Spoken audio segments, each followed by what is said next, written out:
దీంట్లో పీచు పదార్థం చాలా ఎక్కువగా ఉంటుంది. దీనిని మీరు ఏమీ లేదు, ఒక పుల్ల ఇరుచుకోండి ఇలాగ.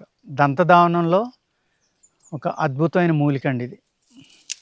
మీరు ఇలాగ ఒక పుల్లని ఇరుచుకొని దీన్ని నవిలితే చాలా స్మూత్, ఎంత మెత్తటి కుచ్చు కింద తయారవుతుందంటే మీ దంతాలకి ఎటువంటి డ్యామేజీ, మీ దంతాల పైన ఉన్న కోటింగ్ ఏదైతే ఉందో ఆ కోటింగ్ పోకుండా తెల్లదనం వచ్చేలాగా, నల్లబడిన దంతాలు కూడా, మీ దంతాల్లో ఉన్న పురుగుల్ని చంపడానికి కూడా దీని యొక్క దంతధావనం నవిలారనుకోండి, కొంచెం పసిరి వాసన వస్తుంది, నవలొచ్చు, ఏమి ఇబ్బంది కాదు.